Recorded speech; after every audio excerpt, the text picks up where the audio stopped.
Oh, welcome back, everybody, to the Homonymous Podcast. My name is Alex Neal, joined alongside Ethan Weldon and our very good friend Isabelle Leonard here. Ethan, how you doing, man? It's nice to see your face for once. You too, Alex. I have been about as lazy as I could possibly be over this break. I'm sure you have too.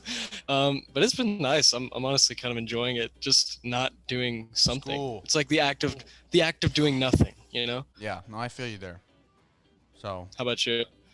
I've just been hanging. I'm in California right now, so I tried when we tried to schedule this. I was hoping you guys wouldn't get confused and hope that you know that I was going to Central Time, and I was like, okay, 2:00, 4:00. That's what time it is. So Right, I kind of forgot, honestly. trying to make sure that went through. But no, man, I've been good, just hanging out. I get to listen to records now because you can see on the wall behind me. It's great. Yes. So that's Oh about my it. gosh, man. you're in heaven. Oh, I know. And you know me with my records. Yeah. I am like, so. Dude, I saw that picture on your story and I was like, he's having a good day. Oh, yeah. Just in that record store. Oh, yes. It was a great day. Oh my God. Well, let's introduce our guest, Isabelle Leonard. Izzy, how are you doing today? I'm doing okay. Been working on Christmas stuff, and have been cleaning for all of my break. I cannot stop organizing and cleaning, so that's what I've been doing. Oh my God. Yeah. Nothing wrong Nice. with cleaning. Cleaning is always needed, so nothing wrong Yes, with especially I know a lot of people who are like frantically doing that over just this break because they're home and like they just get anxious whenever their house is like super like messy and stuff like that. So I totally understand. Yeah, that's how I am. Like I can't handle too much mess. Yes. Yeah. that. So, Izzy, can you guys hear me? Oh, I just turned myself down. That's why. Okay, whoops. So here on the Homonymous Podcast, we like to talk about all things media, and Izzy, you are definitely in the media, for sure. And we've had people that do podcasts. We've had our friend Kendrick, who has a YouTube channel, and Kendrick is an interesting person. And we've had, what else have we had, Ethan? We've had Jordan does social media and editing work, camera work, and hopefully going to get some people in graphics coming soon, and people doing social media for different sports teams, stuff like that. Izzy, what do you do in the media? I mostly make short films, but I have this year made a music video as well, and also actually got paid to make a commercial. So Hey, there you nice. go. Yeah. Yeah, that's Now, awesome. Can you tell us a little bit of the kind of the backstory behind those two things? I mean, since you brought them up, let's just talk about those first things. Yeah.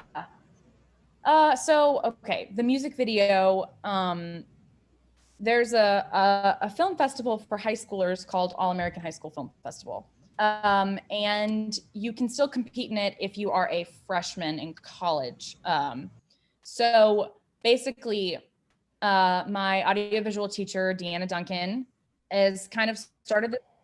Yes, she's kind of started this nonprofit. Like she's filed the papers and everything, Middle Tennessee Student Film Alliance. And so we competed as a team in the invitational categories, which basically you have 3 weeks to make the project that you've signed up for. So we signed up for the music video. And the music they selected was Are You Bored Yet by Wallows featuring Claro. So they contacted their record label, got the rights to the song, made sure that it was okay to use this in the competition. And yeah, so I made a music video with several of my friends and colleagues, I guess, since a lot of my friends also do film. And yeah, we actually won the competition. So we got a bunch of prizes. Like I got a free subscription to like the Adobe Suite for a year, like a Final Draft subscription, or not subscription, just buying Final Draft, and several other things. And it was sent to the record label and Wallows. No idea if they've seen it or not, but it was sent to them. So that's the music video. That's awesome. yeah, it was really fun. I haven't really directed a music video that wasn't like an assignment for a class or something ever. And I was kind of scared because I'm so used to narrative work. But I think it ended up working pretty well, I guess. Well, hey, you guys won, so I mean, it had to be good, right? Yeah, yeah.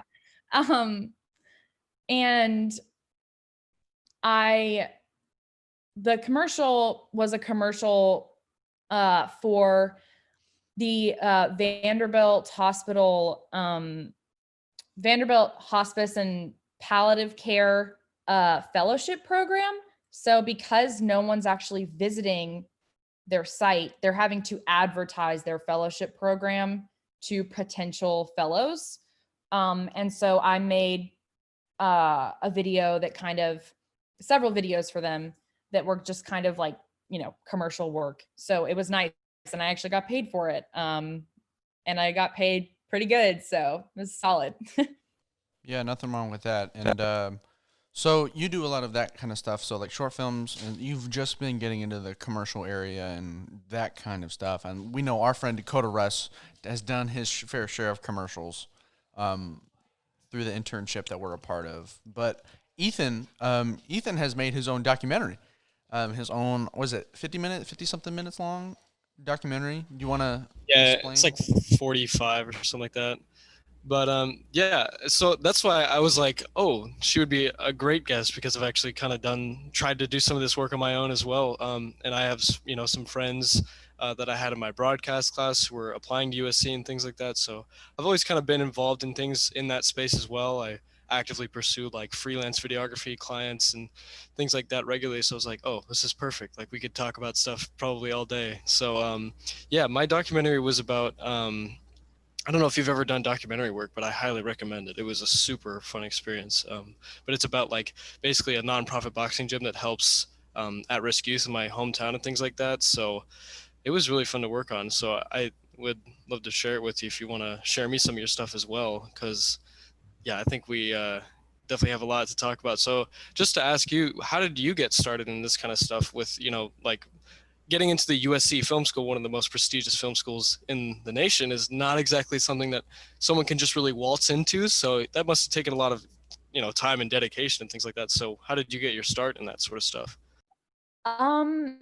I honestly owe so much to my audiovisual teacher, Deanna Duncan, because I kind of took the class on a whim freshman year. I had quit band, and there was an audiovisual production class in the same time slot. You were in band. Oh, I forgot. Yeah, I played the alto saxophone for a little bit there. Decided it wasn't for me. Decided that band kids were not my vibe. I just sorry. Don't mean to offend anyone. Mr. Heim in middle school? No, Mr. Heim was an angel, but funny story about Mr. Heim real quick. Band. Mr. Heim was he was a Nebraska fan in our middle school. I was the only non-band kid allowed in his room because I was a Nebraska fan. No joke. Yeah, that makes sense. It checks out. Yeah, so I took this class and I had an amazing time. I met so many funny people. It was just I loved it so much. And I was like, oh my God, okay. So the next year I took an elective with her where we kind of went to her kind of almost like a homeroom. And then with that, and we did produce news and stuff. And then I also took audiovisual too. And that's when I started to like make actual short films that I planned out and I like wrote the script for, and I used like not a phone camera, which, people use iPhones a lot actually for great filmmaking. So not dogging on that at all. But it was the first time when it felt really intentional. I had made mockumentaries before, but I knew that in that class, I wanted to like pursue dramas and stuff that's arguably, I think, harder to pull off sometimes. If you have good actors for a mockumentary, you're pretty set. I mean, you really just need a great cast. Yeah, I've always loved to write stories. I started writing a novel in like 5th grade and kept writing. And I thought I might want to do that for a while. And I've always loved telling stories. I think I just needed to figure out how I wanted to. And so I really like film. I love the catharsis. That sounds so like prestigious and like so but like truly film is like therapy. Like I have made films that when I was finished with them, like a personal issue in my life like felt better afterwards because I had dealt with it. So yeah. No, definitely. Like after I made the documentary, that was like one of the most fulfilling experiences I've ever had in my life. Like bringing together a project like that. Like so I totally understand how that could be like that kind of feeling. But what did you do? I know that my friend, when he applied, he had to make a film to get into the school. So what was your film to do that? Yeah, so I applied to several schools. I applied to Chapman University, Loyola Marymount University, DePaul University, Columbia College Chicago, FSU, UT Austin, Belmont, Colorado, the University of Colorado Boulder, and I'm probably forgetting some, but basically FSU was your second choice, right? Because I know you were like really thinking about going to FSU. Chapman was my okay. Chapman and USC were my first choice, but I didn't think about putting USC in my first choice when I was applying because I was like, it's not going to happen. Yeah. So Chapman was really my first choice. And I actually didn't get in. And I found out about that before USC. So like, I was like, oh, okay. If I didn't get it, like, I'm not going to get into USC. Like, what the heck? Because basically I say all of that because I didn't want to make like 500 different films, like over my fall senior year. Because none of the films I had made to that point were up to the caliber of, I think, what I could do at the time, because I had just gone to Tennessee Governor School for the Arts and I had learned so much about filmmaking, like so much that just like, wow, changed my perspective. And so I knew I wanted to make something. I decided that I needed to make something else because none of the other stuff I felt was good enough to be what I end up presenting to colleges. So I was like, okay, well, I need to find something that fits most of these prompts. So I made this huge spreadsheet of like what everything required. And I tried to find. Oh my gosh, yes. It was insane. Yeah. We had like 3 whiteboards just filled with stuff Izzy needed to get done for college. It was crazy. Yeah. Oh, it was so stressful. I'm so glad I never have to do that again in my life. Oh my God. My heart goes out to anyone who is applying to like a bunch of film schools because the application process is just so difficult. This is kind of off topic. Did you ever apply to NYU? I didn't because I hate the cold. And I have seasonally affective depression disorder. And I was like, I'm not trying to be depressed in New York with a bunch of art kids. I take it you never applied to Syracuse either then, right? Good idea. So say that again, Alex. I'm guessing you never applied to Syracuse then. No. When I visited, I was like, oh no, it's so cold and it's so small, kind of. Yeah. Although Syracuse has a great film program as well. Gosh. So like, that's the actually funny part is that me and Izzy took the tour at the same time. Like we were up in Syracuse at the same time. Yeah. It was really crazy. That's crazy. I think it was really fun. We got these great cookie ice cream sandwiches at this one place on campus. It was really good. So good, dude. That's what I'm saying, because like Syracuse was my second choice because I'm like with sports broadcasting, which is kind of what we're more into, you know, and with that ACC program, Syracuse is just top notch. I don't know what it is, if it's the affiliation with like NYC and like you're right in between Buffalo and New York City, you got all those major sports teams, and I don't know what it was, but like the feel there. I mean, obviously we have to like the cold. We go to Nebraska, so you know.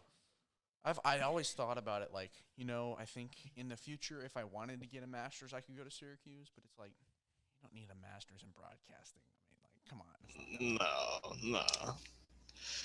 No, definitely. Um, I was gonna ask you a couple more things. I guess. So, what's it like working remotely this first semester? Because you are in the same class as us, graduating in Yeah. 24. So that must be, film production and remote learning don't exactly coincide that well, I would think. Yeah. Okay. It's really sad to be a freshman and not get to go to campus at all because like next year there will be new freshmen and like people will treat me like I should know what's up, but like I'm not going to know what's up at all, and I'm not going to have like the babying that they do in like the welcome week normally.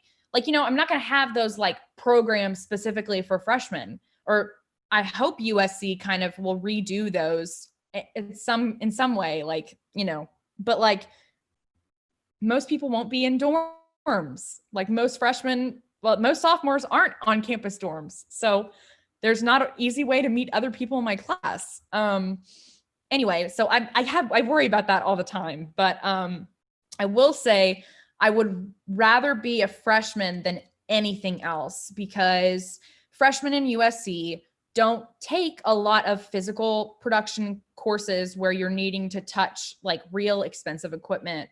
The way that their film program is designed, your first semester, you're not even taking any production. You're not required to take any production courses. You can take cinematography and editing if it's available, but there's no, the production track doesn't necessarily really start until your sophomore year, really.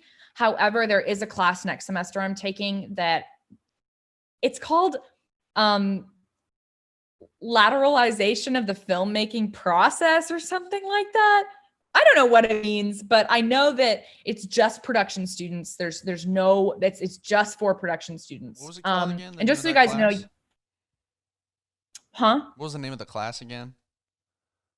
Lateralization of the filmmaking process, or Dude, this sounds lateral like thinking a Harry in Potter film. spell. Like if the book. I know. I don't know. I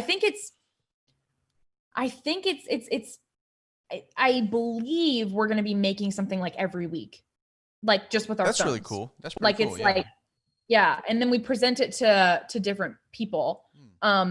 Basically we've got like, so I'll be doing that next semester and we'll see how that works, because normally in that class, you would actually be working with other people throughout the entire semester. So you stick with those people. And actually when they called me to interview me, one of the questions they asked was like, how would you work with someone who like, you didn't like if you couldn't stick with them? And like, I mean, that could apply for this next class. Cause if you're working with someone who you don't like, you're working with them for the whole semester. Like you can't change that. Yeah. So yeah, but doing this remotely has been really difficult because with film, you're already on your computer a lot when you're doing film. Like you're editing, you're writing, you're, like looking up inspiration, you're watching movies to like, learn more. And so after a full day of Zoom classes, I never wanted to get on my computer, which meant I wasn't working on outside creative stuff a ton, which, was just for me, like who's kind of like a perfectionist who feels like if they're relaxing, they're being like not productive and get stressed out about that. And like, am I really like making the most of my time? And like, I overthink about that stuff a lot. For me, that was really hard because I wasn't creating. And then I would worry about if I was growing as an artist. And if I wasn't growing as an artist, does that mean I'm not going to be able to succeed in like Hollywood? And like, there are other people who hustle all the time. And, you got to hustle all the time if you ever want to be, anyway, just like that kind of mentality. But my professors most of my professors did a phenomenal job at preparing for this and doing it. My cinema professor for my cinema, like studying film, like not creating it, but studying it, my introduction class to that, on our last class, he actually stayed after on Zoom with us for, I think like 7 hours. So until like, I think like 1 a.m. his time.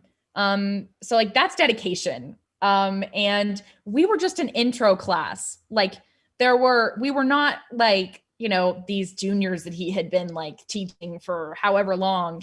And he talked with us, and, you know, just, we would ask him questions, and that class was amazing because I just knew that he cared about us. When we actually watched Night of the Living Dead in class, he did zombie makeup while the movie was playing and came back for our after movie discussion in like complete zombie makeup. And he did this one thing when we were studying, like, I forget what we were studying, but he made a recording and he started the Zoom playing the recording, but it looked like he was actually on Zoom, and he was like talking with himself.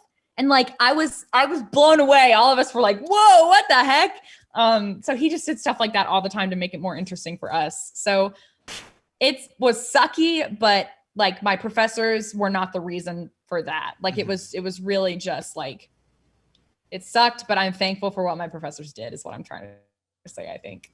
Yeah, that seems like a really cool environment. And I got to ask you, because I am quite the camera nerd myself.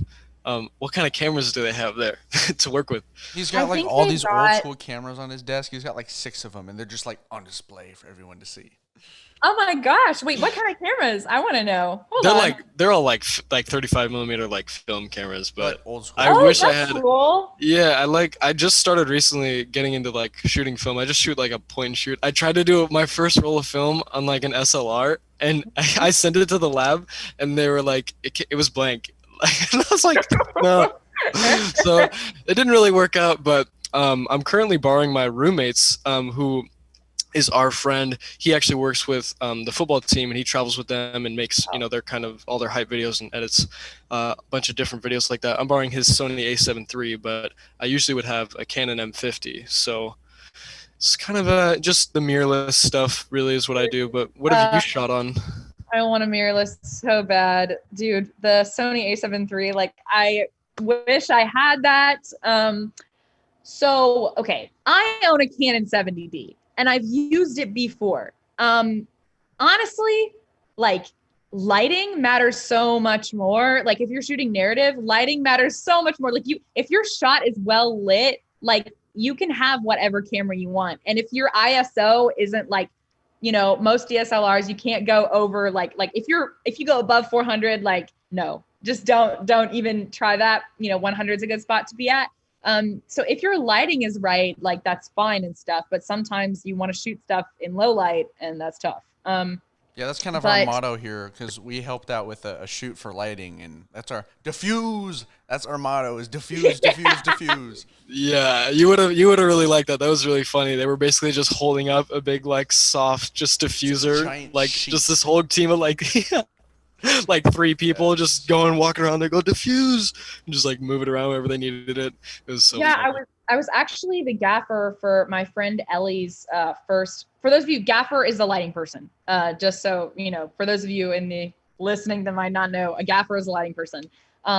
So I was a gaffer for her film, and because my governor school teachers will let us borrow their equipment, we got to use like real like Fresnel hot lights, not just LEDs.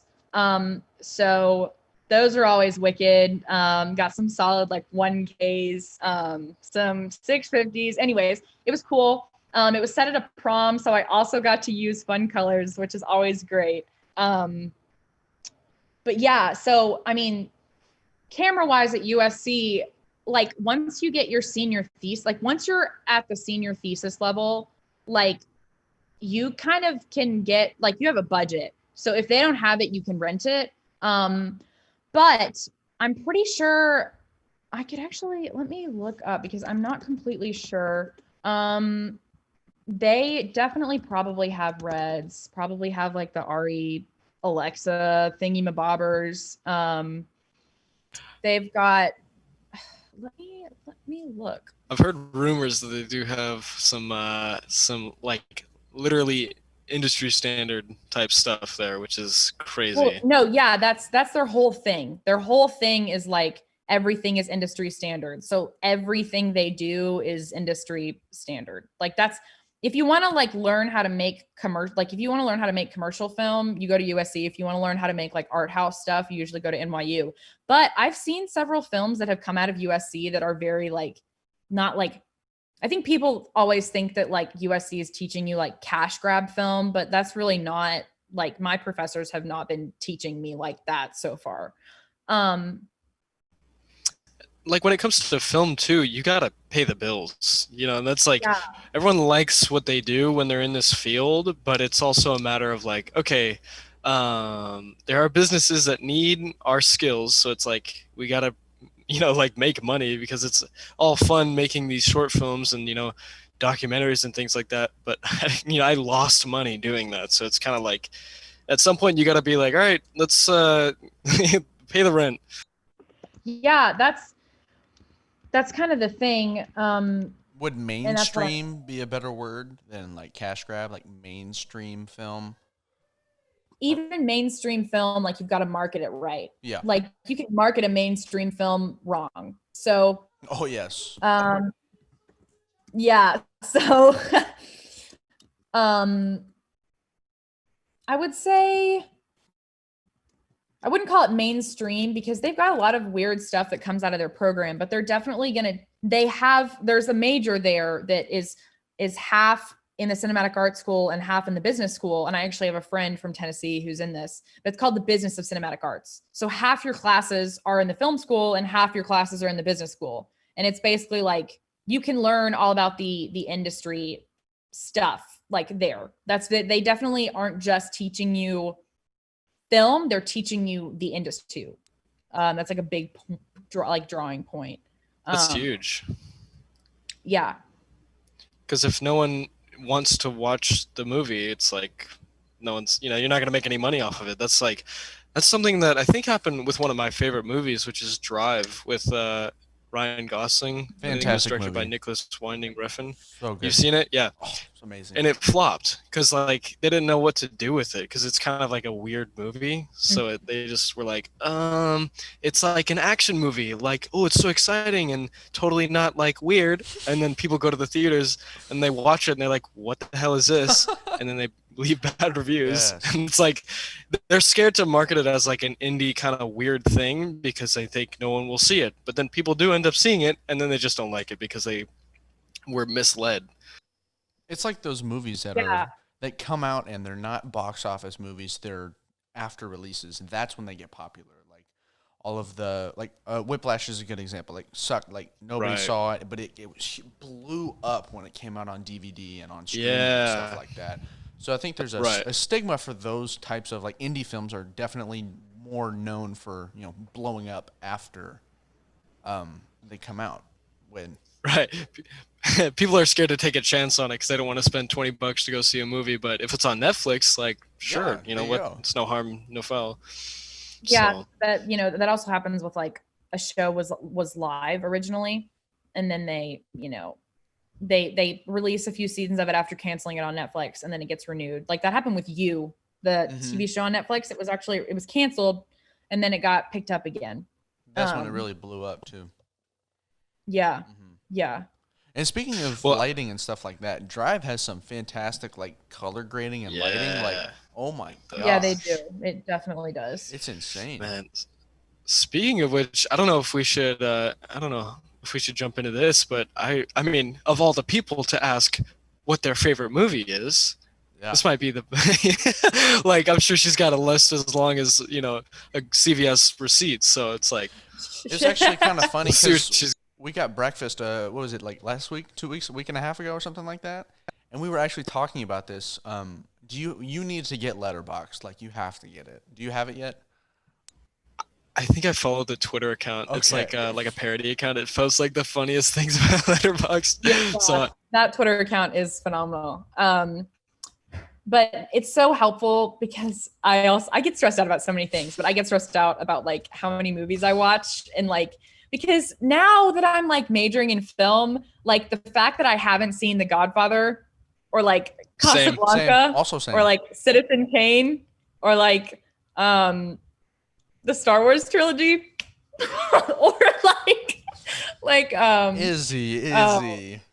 That's right. I'm or not gonna judge. Goodfellas, or Okay, Goodfellas, you should watch yeah, that one. Goodfellas. I know. But then going to school at USC.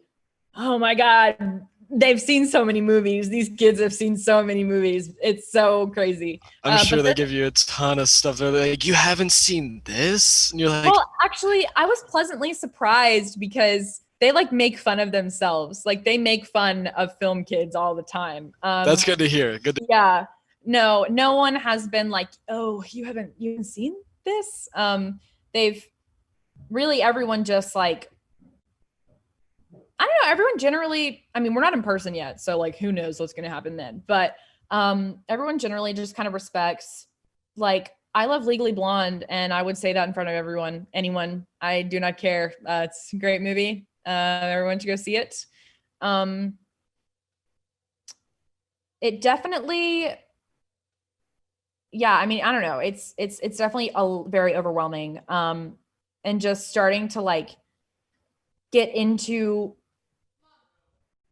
like the Criterion Channel and like just these films. There's just so much stuff. And then that's not even TV. Like that's not even like TV shows, you know, like that's a whole other world in itself.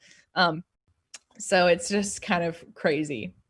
And yeah. We had a whole entire episode where we pretty much talked about like what our favorite movies were, what our favorite TV shows were, like what our favorite albums were, and we really got into depth. Is there anything that you would change on your list, Ethan? Because he said something, he was like, why did I say that? Why didn't I say this? I know. I forgot about, I don't know. I really like. I know you said The Lobster, and that one kind of threw me for a loop. Like, I did not expect that. But I've seen that on Netflix. I haven't watched it yet. You said that was one of your favorite films. But The Lobster. Yeah. What? Yeah. No, I didn't. No, I didn't. Maybe you no, just, I didn't. I remember last it. time you told me this. Maybe you just No, I did not. I never said I liked The Lobster. Okay. I've never even seen it. Why would I mention it? You brought it up last time because I remember you were like, "This is one of the best ones I've seen." No, I did not. You brought it up. Mm-hmm. I've never seen it. Mm-mm. We'll go back. You've never seen it? I've never seen it. Okay, yeah, we got the recordings. We got the recordings to prove it. We got the recording. But I think, yeah, I don't know. Like some movies that I really just enjoyed and like watched them multiple times in a row were like Good Time with Robert Pattinson by the Safdie brothers. That was one of my favorite ones. In terms of like my favorite thing that I've ever watched, either like movies or TV show, Mr. Robot, hands down. I love Mr. Robot so much. So that's probably.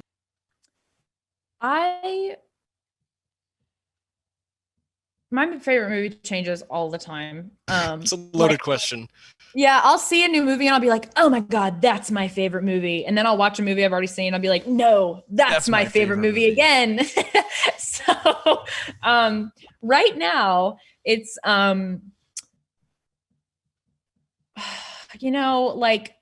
call me like a white girl, but I love La La Land.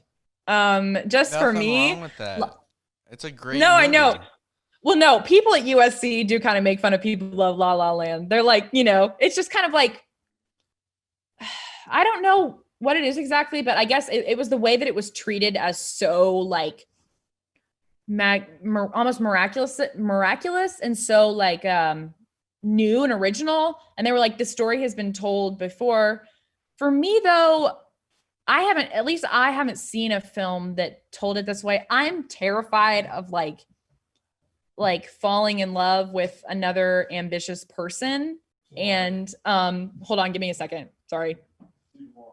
Okay. No worries. So like what she was talking about that. I think one of the things I've seen on some of like the movie like Instagram pages I follow that kind of does that weird storyline. I haven't seen it, but I've seen the trailer for it. Is 500 Days of Summer or something like that. 500 Days of Summer is definitely basically, I haven't seen it before, but I know people that have like, I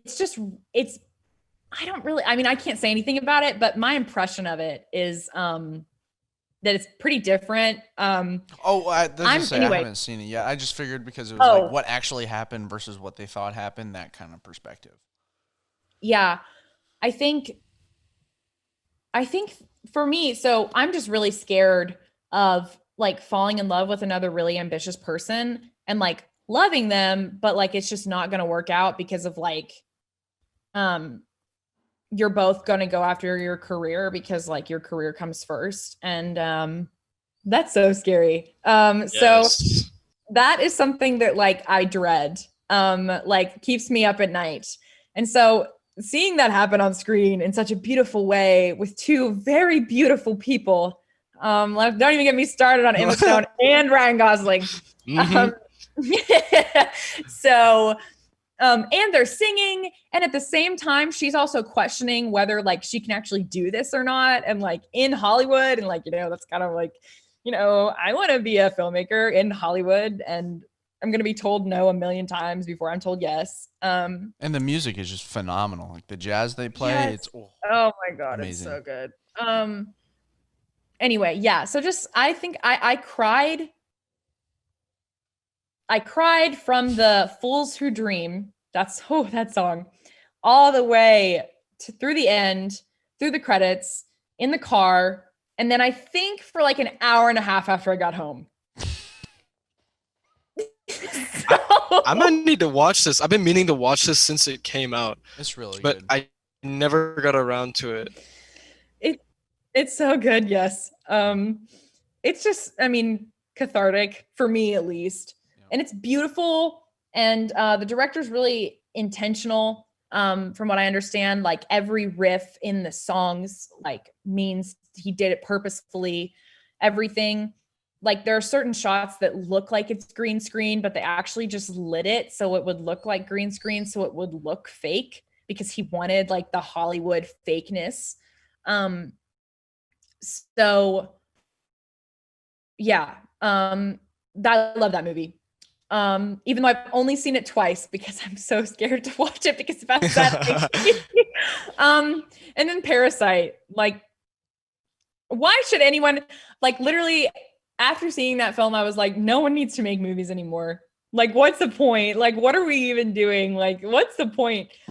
So good. But yeah, those two. That was one of those jaw-dropping movies where you're like, this can't get any crazier, and then it just keeps going and going and going, and it's like, oh my God, Bong Joon-ho.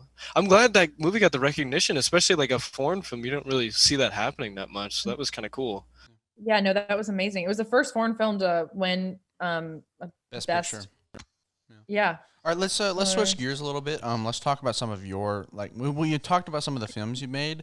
Let's talk about like this specifically. Which one do you want to talk about first? While we have a little bit of time, because I'm about to go take family pictures, so I got about 10 minutes. Okay, cool. I will talk about perspective first. Okay. So Perspective was the film that I made for college applications. I got the idea. It was amazing. Because I got the idea from actually, I originally wasn't going to make it. I just wrote the script for a college application.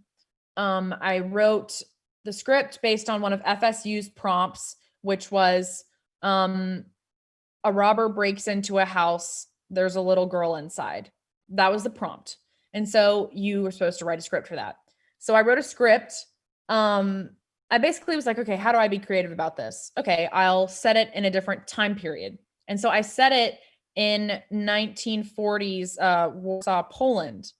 And the robber is the robber is looting a house after a Jewish family has been taken out of it. So their stuff is still there. All their nice things are still there. Whatever they had that wasn't destroyed by the Nazi officers is still there. However, the little girl of the family is still there. And so it could only be 3 minutes long. And for my Chapman one, it had to be 2 minutes, and there could be no dialogue. So basically, I told a non-linear story set in 1940s Poland with no dialogue. I had two versions of on-screen text. At the beginning, it says 1940s Warsaw, Poland. And then the robber writes her a little note at the very end because he does find her. And yeah, I filmed it. I didn't want to make it because how the hell do you make a period piece without money? You got to like have a space that looks like what you need. You got to be historically accurate. You've got to have costumes for your actors. But I was talking to this guy who I had met on a film set I worked on, and I was like, he basically flat out told me, he was like, no, I know. I was originally going to possibly put in some of my old work for film school. He was like, no, you can do better than this. And like, I cried when he said that because I was like, oh, okay. But I'm really thankful he said that because he pushed me to make something better, and I did. And anyway, I sent him the script for him to review it. And he said, why don't you make that? And I was like, well, I mean, okay, period piece, 1940s Poland. Like, what do you mean? Why don't I make that? That's why I don't make that. And he was like, that's an excuse. Like, what do you mean? And I was like, okay, fine. And so I did it, and I just went to Goodwill. I probably spent $200 for it. I spent $200 because I had to buy some costumes on Amazon. And I bought a ton of stuff from Goodwill, and I had to sadly buy some stuff from Hobby Lobby. Some of it I returned afterward. But yeah, I borrowed stuff from my grandmother, and I transformed my guest bedroom in my house for a day. It was shot all in a day. And I had 2 actors on set with me, or 3 actors. And then the other actors would help out doing lighting and stuff. My audiovisual teacher on set, me, my mom, and my friend Ellie for about like an hour and a half of it. And that was it. That's what I had on set. That's really cool. And that's awesome. Yeah, I actually got into young arts with that film, which is a great program for any artists out there who are under 18 right now. All right, let's get to wrapping it up. I'm sorry, I have to go, guys. I'm sorry. I wish we could talk about this more. No problem. While this intro goes out, I have got like a minute 20 left. Izzy, where do you think film is going in the media nowadays? Just like real quick, where do you think? Like with the COVID and stuff, what's gonna change?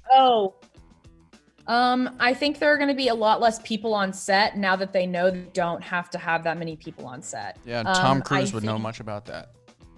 Yeah. Oh my God. I think there will be a lot less in-person pre-production meetings. Yep. I think there will be a lot less in-person writing rooms.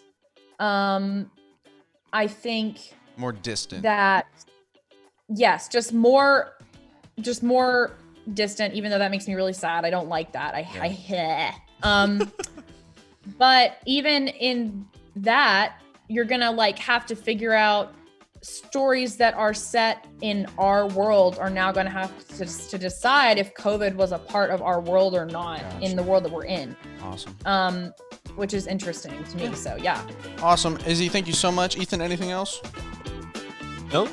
Just is there anywhere that we can check out all of your work, Isabelle? I'm working on getting a website. My Instagram is iconic Izzy, Izzy. And I have a YouTube, but there's not much on it. So just go. If it happens, it'll be on my Instagram. So just go check that out. Awesome. Thank you guys so much for watching. Thank you to Izzy, Ethan. See you next time. All right. Thank you guys. Have a great day.